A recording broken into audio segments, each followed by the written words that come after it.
Discerning Hearts provides content dedicated to those on the spiritual journey. To continue production of these videos, prayers, and more, go to discerninghearts.com and click the donate link found there or inside the free Discerning Hearts app to make your donation. Thanks, and God bless.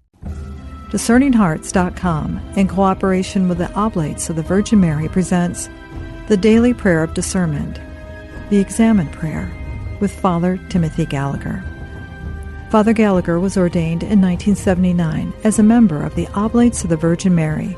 He obtained his doctorate from the Gregorian University, and he has dedicated many years to an extensive ministry of retreats, spiritual direction, and teaching about the spiritual life.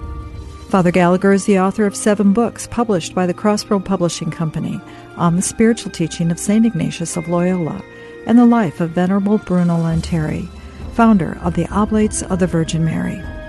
Father Gallagher is featured on the EWTN series, Living the Discerning Life, the spiritual teachings of St. Ignatius of Loyola. The Daily Prayer of Discernment, the Examen Prayer, with Father Timothy Gallagher.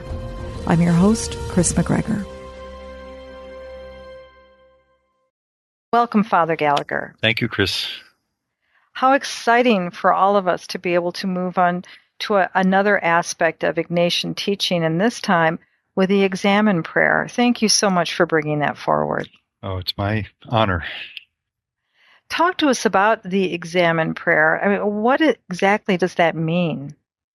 Well, when I first started doing a teaching on discernment of spirits, the rules that we went through the last time, I would always finish it with a section on this Examen Prayer, because the relationship between the teaching on discernment, getting to know consolation and desolation and how to respond to them, once one has a sense of that, has learned something about that, the immediate question which comes to mind is, well, now how do I do this?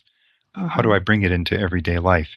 So the what is it piece of going through those rules necessarily leads to the how-to piece, and that's what the Examen Prayer is.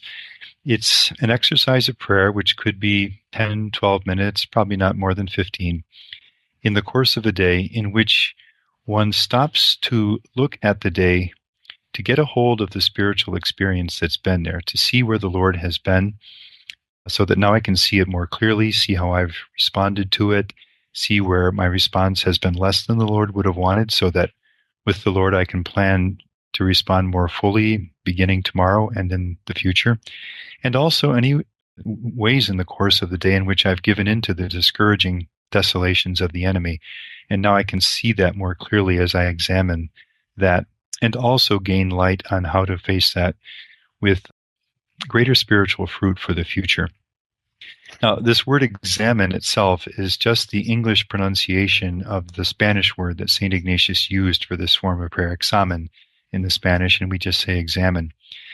And at present, that tends to be the way in which we speak about the classic exercise of the examination of conscience. So really what the Examen Prayer is a rendering through the eyes of St. Ignatius of the classic exercise of the examination of conscience in a way that makes it all the more rich, so that it remains what it always was, looking to see where I have failed or been faithful to the Lord in the course of the day, looking on the moral level of moral responsibility for my words and actions and choices, how faithful or less than faithful have they been to the teaching of Christ. Conserving all of that, Ignatius adds into that exercise a review also of the spiritual experience more broadly of the day, so that's where the Discernment of Spirits comes into the Examen Prayer. And that's why I say the Examen Prayer is the how-to piece, which follows on the learning of the rules themselves. If we've gone through those rules and now have some sense of what spiritual consolation, times of joy in the Lord, or spiritual desolation, times of discouragement in our spiritual life, we have some sense of what those mean, and we can begin to recognize them. And St. Ignatius has taught us something of how to respond to those. Well, then we want to do it. We don't want that to remain on an audio CD or in a book or the memory of an interview that I've heard, but we want that to be active in our lives. And so we need some concrete way of bringing that into daily life. We need some way of praying with that spiritual experience. And that's what the Examen prayer is. I think, Kris, what might be most helpful actually would just be to dive into it and watch a few of the saints do this. And then I think from their experiences, I think we can move then to the teaching with a new clarity. And what I'd like to quote is that classic moment in the life of Saint Therese of the Child Jesus that she speaks about in chapter 5 of the Story of a Soul, which it was that Christmas evening, which she called the grace of her complete conversion. She was 15 years old at that time. And you know the story of her life. There was nothing easy, really, about anything in her life. Her mother's death when she was 4, at which point Therese changed. She'd been a very happy, lively child until that time, but understandably, with the death of her mother, that changed dramatically. And she became withdrawn and nervous, easily prone to tears, highly sensitive. And that worsened when her surrogate mother, her older sister Pauline, when Therese was now 9, left to join the Carmel. And it was a second loss of the mother in her life. Mm-hmm. And in fact, the illness grew serious enough so that her life was even in question at one point. And then she has that experience of the smile of Our Lady and that healing experience. But at this point in her life, Therese has been subject to this kind of suffering for 10 years. And in spite of her best efforts, has been unable to change it. And life has been something of a cross for her and others around her who love her and the family and have suffered. Her experience at school was difficult. And this particular evening, the first hours, early Christmas morning, she and her sister Celine, who was the one closest to her, and her father have just returned from midnight mass. And they enter the house, and there in the fireplace in the room, the house is still there, you can visit it. Her sister Celine had placed Therese slippers with her Christmas gifts in them. And this was a custom that had begun when Therese was still pretty much a baby and was still being continued. And you can sense even as we say that there's something nice about it, but there's also something a little bit difficult about it because Therese is not growing emotionally in the way that she really needs to at this stage in her life. And as she tells the story, her father on entering the house, saw her shoes with the gifts in them, and unaware that Therese was going to hear this, because Therese was on her way up the stairs to her room to take off her hat and the rest to prepare for the gift opening. In fact, if you visit her home in Lisieux, you can see, this is my guess. She doesn't say this in her story, but seeing the house, this is my guess. The stairway goes up a small number of steps. There's a landing. It doubles back on itself and goes up the final stairs to the upper floor. And my guess would be that Therese was on the upper part of those stairs, and so out of sight, but not out of hearing, as her father said to Celine, looking at the shoes with the gifts, well, fortunately, this will be the last time we do this. And Celine, who knew how extremely sensitive Therese was, knew that those words would be like an arrow, just piercing her heart. It would destroy Therese. And she motioned to Therese not to come down. In other words, stay up there till you've gathered yourself emotionally enough and you can come down. But this is where the moment of grace comes in, because Therese recounts how she refuses, and she heads back down. Her heart is pounding with the effort that this is taking. And she comes down with her normal smile. Her father's brief moment, which was due, Therese says, to tiredness, and I would guess also to some concern about his daughter. Father's momentary irritation passes, and she opens the gifts with her normal smile, and they're gathered with delight in a family in that moment. And Therese writes about that from her Story of the Soul. On that night of light began the third period of my life, the most beautiful and the most filled with graces from heaven. The work I had been unable to do in 10 years was done by Jesus in one instant, contenting himself with my goodwill, which was never lacking. And Therese says that from that day on, she never cried that kind of tears again in her life over such small things of that kind. She called it a miracle. She called it the greatest grace of her life, the grace of her complete conversion. And when a saint uses that kind of language, obviously, we're touching something very central to her spiritual journey. Now, if we back up from that description and look at that experience in simple human terms, It's very, very ordinary. All it really is a somewhat worried and tired remark made by a family member, her father. Mhm. But Therese, who was so alert to the grace of God in the seemingly small, because there isn't anything really dramatic in Therese's life. She didn't go to the third world, and she wasn't a martyr, and the rest of these things didn't build hospitals and all. Everything in human terms in her life is small and ordinary.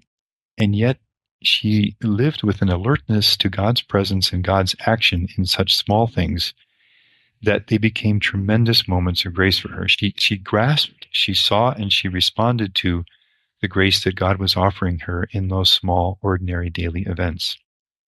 Now, Kris, what if you and I could live with our spiritual eyes opened enough to catch the grace of God offered to us in the thousand small things with which the day is filled? Wow. When a colleague or a family member makes a somewhat irritated remark, or something comes out sideways in a meeting, someone is delayed in a phone call when they should have gotten back to us, or traffic gets heavy and we can't quite get things done as we'd hoped, and the thousand things that can happen in a day. What if we could live with our spiritual eyes opened enough to grasp the grace of God in the moment and respond? That's the Examen prayer. The Examen prayer is that way of praying which we build into each day when we review spiritual experience, so that day by day our spiritual eyes are being opened more and more and more to catch what is always there. God is always at work in our lives, constantly. Take another illustration of this from the spiritual classic, The Practice of the Presence of God by Brother Lawrence of the Resurrection, which is a wonderful thing to read. In a sense, it's not even really a book. Brother Lawrence didn't write anything beyond just a few letters, really. But what it is, it's the record of a series of conversations that he had with a priest who was so struck by what this brother said that he wrote it down, later added a few of Brother Lawrence's letters, and this is that slim little classic, The Practice of the Presence of God. Don't know too much about the early years of Brother Lawrence's life. When he was 18, one day, it was a winter's day, he was out walking. And as he walked, his eyes caught a tree, and he stopped and looked at it. And he just noticed how the leaves were stripped during winter. And as he reflected on the tree, as he gazed at it, he found himself thinking of how when spring would return, the leaves would again, the blossoms, the buds, the fruit of the tree, all of it would come back again. And as he was thinking about this, I'll quote his own words now. He says, he received an insight into the providence and power of God, which was never erased from his soul. This insight completely detached him from the world and gave him a love for God so great that it had not increased at all in the 40-odd years that had passed since he had received this grace. He was probably about 60 when he had this conversation that the priest wrote down. Now, again, if we look at that experience, well, to complete the story, after that, he went into the military for a while. He was wounded, briefly tried the life of a hermitage together with another. It didn't work out. Briefly was in the service of a wealthy man. And when he was 26, entered Carmel and spent the rest of his life as a Carmelite brother. He was a cook for many years, and then when his health declined, they put him to making and repairing the sandals of about 100 Carmelites in that community, which probably kept him busy. He never had much education, but gradually people began finding that he was very helpful to them in his conversation, and gradually great numbers of people of all stations in life sought him out. Now, again, if we go back to that moment when he was 18 years old, that, humanly speaking, was utterly simple. It was just looking at a tree in winter. How many times do things of that nature happen in the day for us? Yet there was a power of grace awaiting him in that moment, to which his heart was open, and because his heart was open, his life was changed. Let's ask that same question again. What if we could live with our spiritual eyes opened enough to catch at least glimpses, but increasingly, as days and years go by in our lives, to catch the action of God and the gift that God is offering in these moments? So much could change in our spiritual life. I think we can already see, Kris, why For St. Ignatius, this exercise of the Examen prayer was the one exercise of prayer that he could not imagine a day without. It might be some days we couldn't have time, although, please God, we do and generally, but there could be a day when it's difficult to have time for meditation on God's Word. However, I do that with Scripture, the Liturgy of the Hours, the Rosary. But for Ignatius, he could not imagine a day in which at some point we did not stop to look at how the Lord has been active in our day, how much of it we've seen, how we've responded, and to plan with the Lord how we would respond another time. The Examen prayer really, if we're living it, is the prayer that it's the cutting edge of our spiritual growth. You can't stand still in the spiritual life if you're praying the Examen prayer. Now, obviously, there's a lot more to be said about it, and we will say that in future conversations. But what I hope we can capture right now is the fundamental intuition that makes this prayer so valuable. This prayer daily allows us to be in touch with where God is and where God is leading day by day. You know how St. Paul says, and we can from our hearts say with St. Paul, Jesus is Lord. But this prayer takes that to a very concrete level of each day, so that we see concretely in the hours of the morning, at lunchtime, in the work of the afternoon, at supper, the times of relaxation and rest and exercise. We see concretely where the Lord is leading me these various moments of my day. But one final illustration of this, if I may. Sure. And this would be from the spiritual memorial, as it's called, a kind of a spiritual diary of Blessed Pierre Favre, who was one of St. Ignatius' first companions. He was his roommate when St. Ignatius was studying at the University of Paris. Blessed Pierre Favre is one of these enormously attractive spiritual figures. He was somewhat shy, tended before he met St. Ignatius, who changed his life really on this level, tended to be somewhat scrupulous and easily discouraged, and was forever grateful for St. Ignatius that through St. Ignatius' teaching on discernment of spirits, he was able to overcome those kinds of struggles in his life. Now, at this point, St. Ignatius has sent him to Spain, and he is assigned as a chaplain to the royal court. And on this particular day, he arrives at the palace and approaches the royal chapel, intending to go in and listen to a sermon that's about to be preached in that chapel. When he approaches the doorway to the chapel, however, the porter at the door doesn't recognize him, and Blessed Pierre Favre, like all of Ignatius' companions, was dressed very poorly, very simply and very poorly, so certainly was not dressed in the way that the porter would have expected someone who was in the suite of the king. And because of that, the porter, simply doing his task as he saw it, refused to allow him to enter. And so Blessed Pierre just describes how he, probably not because there's not much else he can do, he stops and stands for a few minutes outside the door of the chapel. And he begins to think. And what has just happened brings to mind how often he himself has allowed various thoughts, harmful thoughts, or things the Lord would not have wanted to enter his heart, and has not allowed Jesus to enter with his words and his teaching and his inspirations as the Lord would have wanted. Then this amplifies. He finds himself reflecting on how Jesus himself so often would enter human hearts, or marriages, or families, or nations, or cultures, and has not been allowed to enter.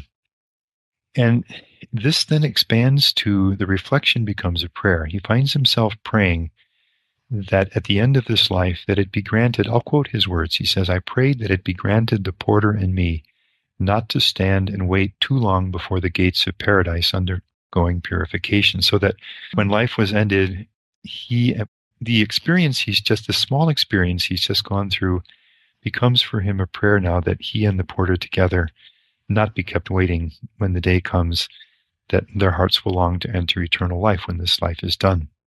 And then I'll just quote one more sentence from his writing on this, and this is a thing of real beauty. "And so it happened that I came to love the porter all the more because of my devotion." You can already see where this is going. Here was a person who was to have met me at 3:00 and didn't show. Here was a person who was to give me his or her part of the task we're working on and doesn't have it ready in time. And so on. The many small things that, in one sense, viewed humanly, can go wrong in the course of a day and can be a source of irritation and frustration and burden in the course of the day. What if we had eyes spiritually opened, like Blessed Pierre, to see, even in such things, how the Lord is active and what the Lord may be offering us through those experiences? Well, let's pull back now from those experiences of Saint Therese, the Lawrence of the Resurrection, and Blessed Pierre Favre, and let's look at the theological teaching which underlies those experiences and any similar experiences in our lives. And I'll take this too from a spiritual classic, From Abandonment to Divine Providence by Jesuit Father Jean-Pierre de Caussade. This too is a wonderful thing to read. It amply repays. Small little classic. These were talks actually that he gave that were written down by his hearers and later compiled into the small book, which is much loved. Anyone who is going through any struggles or sufferings or burdens of any kind is likely to find this book of great comfort. What Father de Caussade is discussing at this point is that God, he says, is active always, everywhere, constantly in our lives, but his activity is visible only to the eyes of faith. That is, in every experience, our senses see something. Our eyes, our physical eyes can see something, our ears can hear something. What we can see and hear and receive through our senses is the action of the human creature, the action of the creature, he says. But another set of eyes, the eyes of faith, that can see God acting in all human experience. And now let me read just a bit of what he says.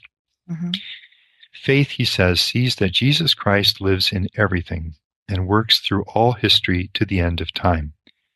That every fraction of a second, every atom of matter, contains a fragment of his hidden life and his secret activity. And that's where the Examen prayer is rooted theologically. That's why it becomes so important, because if that's true, that Jesus Christ is active in our lives in every fraction of a second, from the moment I've awakened today, every day of my life, tomorrow that lies ahead, and in every atom of matter, he says, in every person I'll meet, in every place I'll be, in everything I'll use for my work, in everything that will surround me in the course of the day. If Jesus Christ is living and active in all of that, then I want in my spiritual life to be alive to that. I want to catch that action. I want to know what it is so that I can respond in the way that the Lord is inviting me to respond, so that, as St. Paul says, Jesus Christ can be Lord in my life in a very concrete way. The actions of created beings are veils, which is really true, which hide the profound mysteries of the workings of God. Then he speaks of the resurrection as an example. You think of all those resurrection apparitions when Jesus was there, but the people to whom he was appearing didn't know it. They didn't see it. There was a veil until eventually their eyes were opened. After the resurrection, Jesus Christ took the disciples unawares by his appearances, showing himself to them as if disguised. For example, the disciples on the way to Emmaus who think it's a stranger walking with them, or Mary Magdalene who thinks he's the gardener. Showing himself to them as if disguised, and then appearing when he had revealed himself. And it is this same Jesus, he says, ever living and ever active, who still surprises us if our faith is not strong and clear-sighted. And that's the Examen prayer, a faith that is strong and clear-sighted, that sees, that grasps, that understands where God is and where God is leading.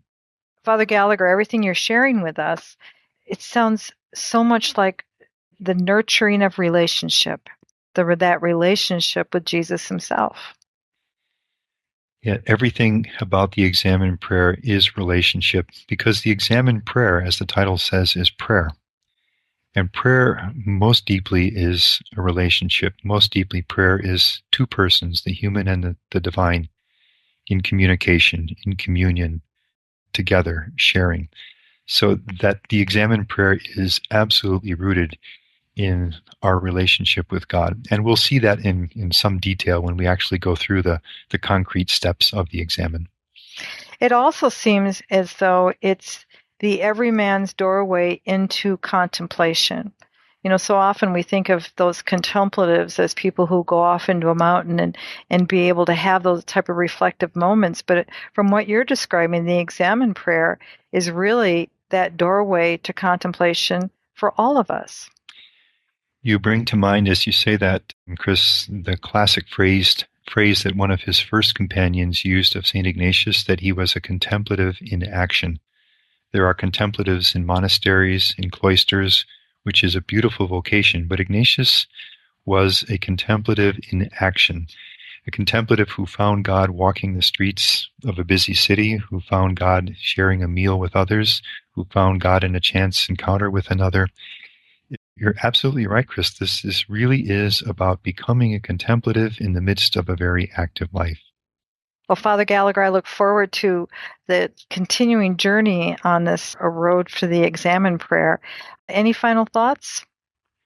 I think the best way to learn the Examen prayer is to actually pray it. So I look forward to very soon in our conversations, actually as of our next conversation, beginning to speak concretely about how to do that. Can't wait. Thank you, Father Timothy Gallagher. Thank you, Kris.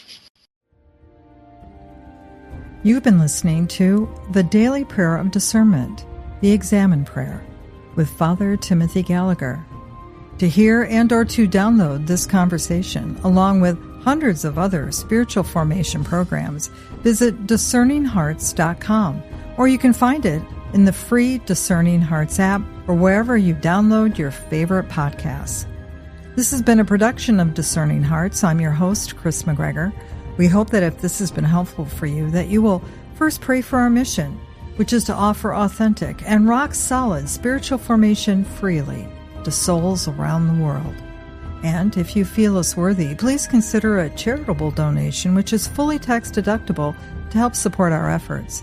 But most of all, we hope that you will tell a friend about discerninghearts.com and join us next time for The Daily Prayer of Discernment, the Examen Prayer, with Father Timothy Gallagher.